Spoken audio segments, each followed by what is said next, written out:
Добрый вечер. В эфире информационный выпуск Амшекшара. В целях обеспечения воспроизводства, охраны и защиты хвойных насаждений от уничтожения на территории страны премьер-министр Валерий Бганба подписал распоряжение, согласно которому запрещена заготовка ели и пихты для проведения новогодних праздников, а также ввоз из России натуральной пихты без корневой системы. С утра 6 декабря сотрудники Сухумского водоканала ведут работы по улице Дагестанская по замене старого водовода на новый, в связи с чем с полуночи 6 декабря до 20 часов 7 декабря прекращена подача питьевой воды почти во всех районах Сухума. О том, как ведутся ремонтные работы и уложатся ли специалисты в намеченные сроки, узнавала Алика Трапш. Этой стальной трубе более 50 лет. На данном небольшом участке было немало утечек, которые приносили множество проблем. Новый водовод будет подключен к водоводу, который был проложен ранее на Гумистинской насосной станции номер 4. Эти работы проводятся в рамках российской инвестпрограммы. Сегодня проводятся работы не только в этом месте, на улице Дагестанская.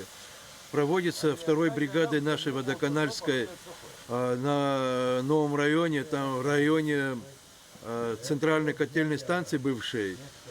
Там идет подсоединение. Потому что остальные участки мы уже как бы запитали. И вот сейчас вот этот участок оставшийся мы сегодня запитываем. Общая протяженность водовода от Гумистинской насосной станции до Дагестанской улицы составляет порядка 6,5 километров. Новый водовод диаметром 800 миллиметров и двумя резервуарами объемом в 2000 кубометров будет обеспечивать водой центральную часть города – улицы Дагестанская, Санчарская и район Виема. Для введения его в эксплуатацию была подключена специальная техника. Также мы попросили спецтехнику, экскаватор у ДРСУ. И вот помогаем, общими усилиями хотим закончить все работы по подключению водовода диаметром 800 миллиметров. В рамках инвестпрограммы на 2020-2022 годы у Сухумского водоканала запланировано еще немало работ. Запланированы два водовода от насосной станции номер 2 Гумиста тоже до города. Один до второго резервуара, другой до улицы Гулия. По городу улица Джонуа от эстакады до Когония.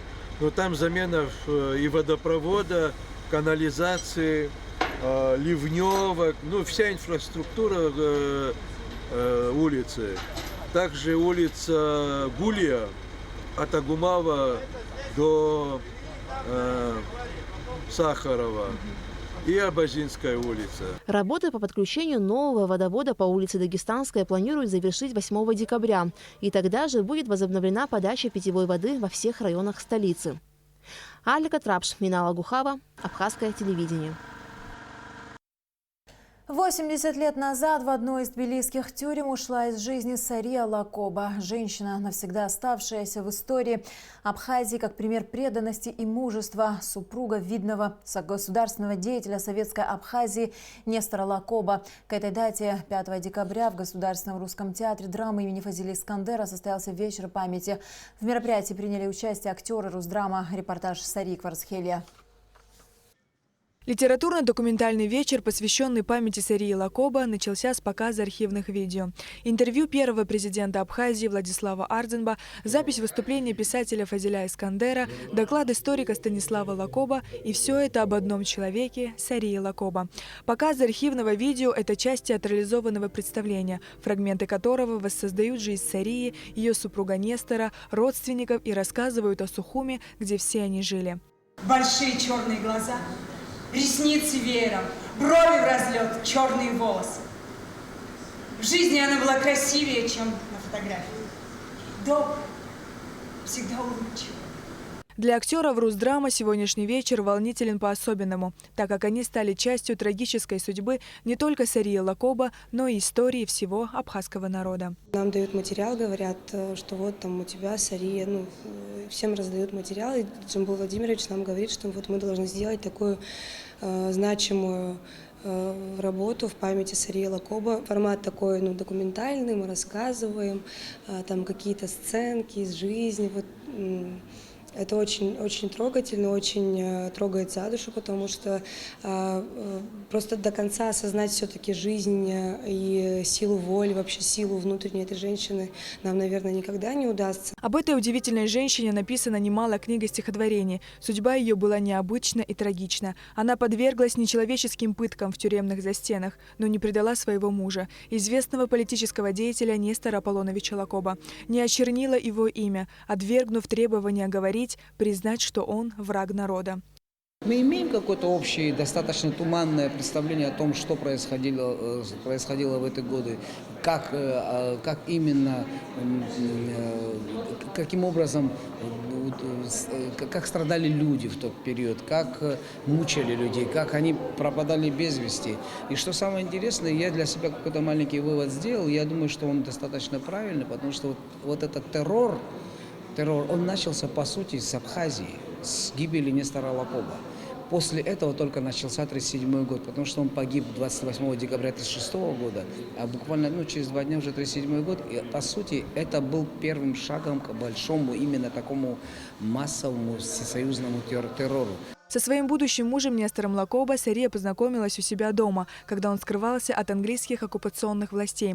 Нестору сразу же приглянулась дочь Ахмеда Джихоглы. Ей на тот момент было всего 15 лет, но она не побоялась родительского гнева и сбежала вместе с Лакоба. До наступления 1936 года жизнь семьи казалась безоблачной. Сказал бы в коме: вот, моя жена. Все поменялось, когда Сталин предложил Лакоба занять место народного комиссара внутренних дел. Руководитель Абхазии ответил отказом, поскольку понимал, что его хотят убрать подальше от республики, чтобы развязать руки Берии. Когда в один из декабрьских вечеров Нестор сообщил, что в одиночку собирается в Тбилиси, куда его немедленно вызвал Берия, Сария, всегда сопровождавшая его в поездках, стала спорить. Он решительно не намеревался брать жену с собой и хотел ехать только с личным водителем. Но перед тем, как он сел в машину, раздался выстрел.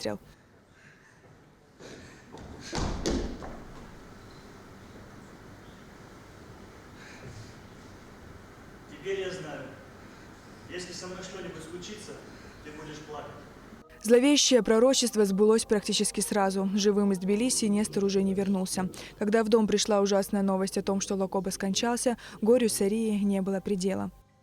И я очень надеюсь, что этот вечер заставит нас не только вспомнить о Сарии Лакоба, но для многих это будет своего рода, мне кажется, новая информация. Люди просто узнают многое, о чем они не знали.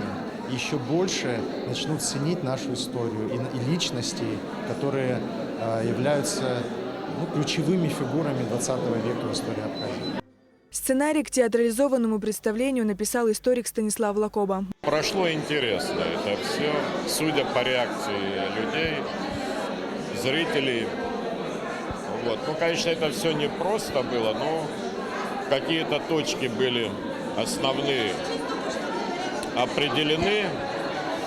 И получилось то, что получилось, вот, благодаря Ираклию Хинба, Джамбулу,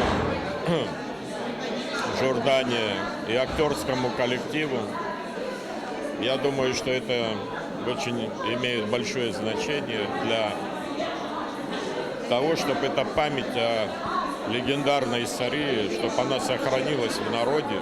В рамках вечера в Русдраме был объявлен сбор средств на открытие памятника первой леди Абхазии. Такая легендарная личность, как Сария Лакоба, которая стала символом силы духа, упорства, преданности, несомненно, она оставит и свой след в искусстве, и в театральном, и в изобразительном искусстве. И сегодня прозвучала идея памятника, и мне кажется, эта идея уже не только несколько лет, а на много лет уже. Я очень надеюсь, что она будет воплощена. Помимо театрализованного представления, в фойе театра была организована выставка, на которой были представлены не только фотографии, но и редкие архивные документы и свидетельства, рассказывающие о Сарии Лакоба во время репрессий. Вот мы с вами сейчас стоим на улице, да, и у меня ощущение, как будто атмосфера спектакля выплеснулась на улицу. Это очень ценно, потому что все было очень живо, динамично. И было ощущение непосредственной эмоции. И создан такой живой образ Сарии, и вот как будто она сейчас витает в воздухе. Это вообще на самом деле редкая удача, и то, что актеры на сцене волновались, и даже не всегда была четкая дикция, это все тоже создавало как бы свой особый такой настрой. Это необыкновенно трогательное было зрелище. Несмотря на весь трагизм ситуации и на трагизм судьбы этой женщины, это такая красивая трагедия, близкая к античной. И невозможно вот без слез смотреть на это, просто невозможно. И надеюсь, конечно, что вот такие истории должны пробуждать в людях любовь к жизни, тем не менее, что человек может пройти через такое ради любви. После 2 лет пыток и издевательств Сария скончалась в 1939 году в Артачальской тюрьме в Тбилиси. Место ее захоронения остается неизвестным. Для народа Абхазии история Сарии Лакоба – это история о великом терпении и стойкости духа, о мужестве и преданности родине и семье. Сария Гварацхеля, Дэвид Ангваб, Абхазское телевидение. На 58-м году ушел из жизни ветеран Отечественной войны народа Абхазии, кавалер ордена Леона Астамур Зантария. Боец Восточного фронта прошел всю войну, храбро сражаясь и приближая победу. Репортаж Гугуцы Вардания. Кавалер ордена Леона Астамур Зантария с первых дней войны встал на защиту Родины. Находясь на линии фронта, он и его товарищи каждый день приближали победу в Отечественной войне народа Абхазии. Будучи начальником отдела разведки в первом полку Восточного фронта, Астамур Зантария блестяще выполнял поставленные задачи. На этих кадрах времен военных лет он дает интервью абхазскому телевидению.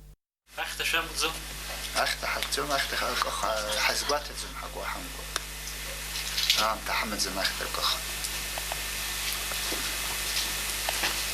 واخد بيعوز بزيو بيحتقو بخ وبرخ يو حجلر وبراي بشرع زنب وانا خوشكوا صررت او چمز شرقشتوا وبرخ بزي رع زرب حرحتقو رخ حتقر على مكان زي خمزرق جورم رخ مكان خرحم حقوب حتشم شرحو شو يذبخ بشوكسي حي بشوزر نسخر على حمود زرقي.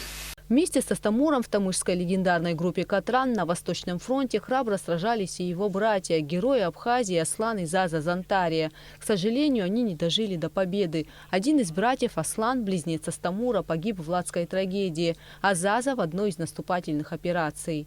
Это легендарные Заза и Аслан Зантария.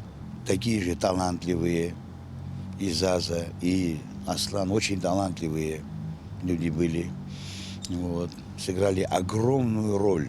Ну, естественно, не только они вместе с другими, и с Баталом, Джопу, Асмирабом, Кишмария, и с руководством, с другими остальными, значит, военными нашей страны участвовали в организации военного сопротивления. С ветераном Отечественной войны народа Абхазии Джоном Гулари они познакомились, будучи студентами Абхазского государственного университета. Сегодня боевой товарищ и друг Астамура Зантария вспоминает его как человека образованного, честного и открытого.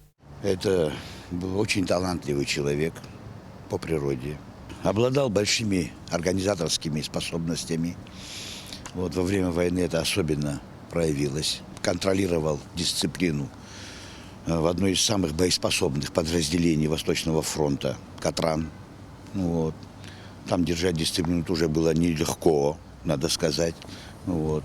Но он большую проявил деятельность в этом отношении, не только в отношении Катрана, а также, значит, в отношении подразделений первого полка Восточного фронта. Сыграл огромную большую роль. Астамур Зантария ушел из жизни в расцвете сил. Ему было всего 57 лет. Гугуца Вардания, Тамас Чиковани, Абхазское телевидение. И пробуждается поэзия во мне. Так назывался вечер молодых дарований, организованный в Национальной библиотеке имени Ивана Папаскир, на котором сухумские школьники и студенты АГУ прочитали стихотворения собственного сочинения. Все прочитанные стихи вошли в одноименный сборник. Холл Национальной библиотеки сегодня стал литературной площадкой для юных поэтов Абхазии, большинство из которых с нескрываемым волнением декларировали свои произведения. Эти ребята делают в поэзии первые робкие шаги, но при этом удивляют зрелостью своих суждений и душевных переживаний. Снова ты, мой друг родной, друг, что сидит в углу. В углу сосыпанную солью на полу, соль попадает тебе в рану. И снова ты душой орешь, а раны все не заживают. Зачем? Зачем так жить? Иди ко мне смелее, найди свой путь, беги, беги к нему быстрее. Забирай мою тусклую молодость, уноси мои темные дни, чтобы сердце мое не тревожилось, и его ты с собой возьми. Моя грусть, ты уже не прекрасна, и ушла моя вера в закат. Моя юность скучна и несчастна, но я был при тебе еще рад. Моя боль, беспросветная воля, до чего же ты нас довела? Обязательно встретимся вскоре, чтобы счастье сгорело дотла. Поэзия – удивительная вещь. Кроме того, что она дает человеку возможность выразить свои мысли и чувства, она помогает раскрыть индивидуальность и харизму. Вы люди во вселенной бренной, нам жизнь осталась, и немного. Я попрошу вас незабвенной, чтоб было все это у Бога. Национальная библиотека имени Папаскир впервые провела подобную встречу, благодаря которой у юных дарований Абхазии была возможность продемонстрировать свой талант и быть услышанными. Мы же знаем, что в Сухуми много молодежи. И мы знаем также, что из молодежи многие любят очень поэзию. И мы подумали, наверное, среди них есть много молодежи, которые любят писать сами стихи. И вот эта идея, когда у нас возникла, мы решили обойти все учебные заведения. Мы прошли школы, прошли АГУ и выявили на самом деле, что у нас молодежь не только любит поэзию, но она и пишет сама. И вот, когда мы объявили это по школам, ребята с радостью захотели принять у нас активное участие, потому что каждый человек, который талантлив, особенно в поэзии, пишет сам, ему хочется, чтобы его услышали, увидели и где-то напечатали. Украшением вечера стало выступление вокально-инструментального ансамбля «Гунда», исполнившего несколько своих музыкальных композиций.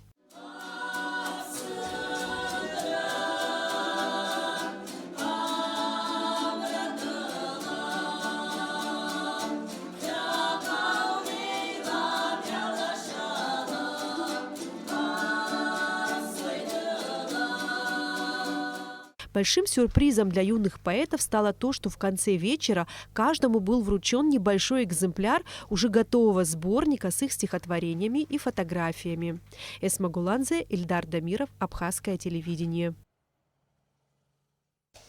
6 декабря исполнилось бы 80 лет Галине Давыдовне Арзенба, акушеру-гинекологу Гудаутской центральной районной больницы. Галина Арзенба родилась в селе Дурипш в 1939 году. В 1960 году поступила в Тбилисский медицинский институт, после окончания которого и до самых последних дней своей жизни работала в этой сложной профессии. В день ее рождения коллеги отдают дань ее памяти, вспоминают, как она встречала всех с лучезарной улыбкой, со своим только ей присущим прищуром глаз и звонким, всегда молодым голосом. Свое настроение, если оно оставляло желать лучшего, она не показывала никогда, говорят они.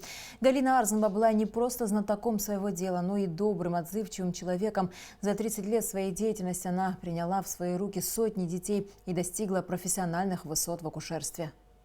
Она принимала там больных, работала в женской консультации, вела школу матерей, учила даже пеленать будущих детей. Настолько все это было ей под силу. И вот очень такая была многогранной она была человек. Мы в отделении не бывает, наверное, недели, чтобы мы не вспоминали, что ее, что Тамару Михайловну. Конечно, вот так в коллективе поработать, чтобы тебя потом вспоминали посмертно, это дорогого стоит, если бы мы кто-то это еще заслужили бы из нас.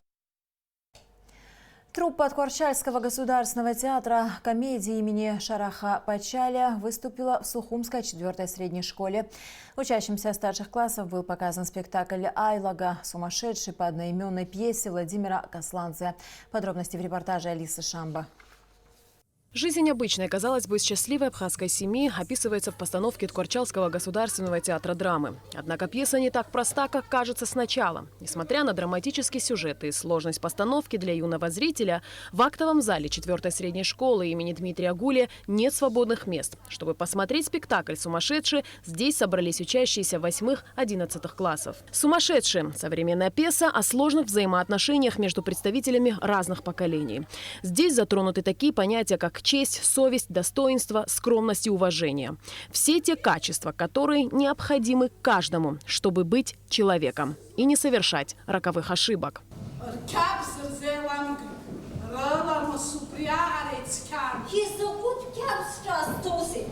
же кошмар, тетя! Это дикость пещерная!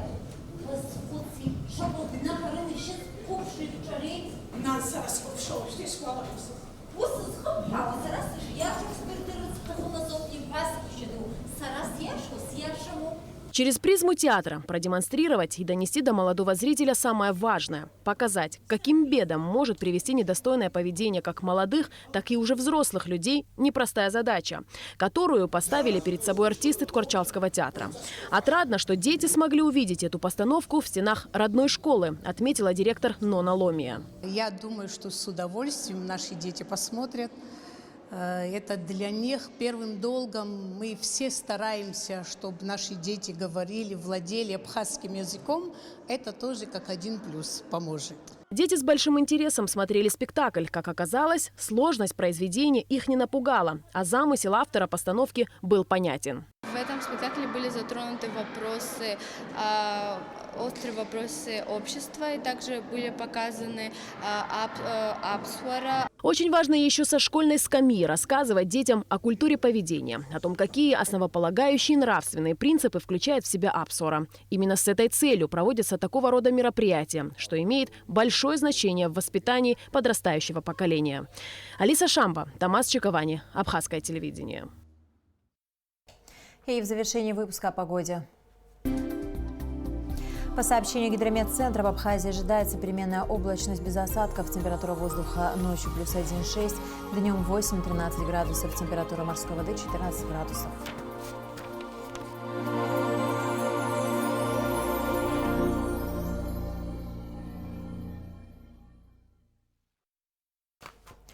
На этом наш выпуск завершен. До скорых встреч в эфире.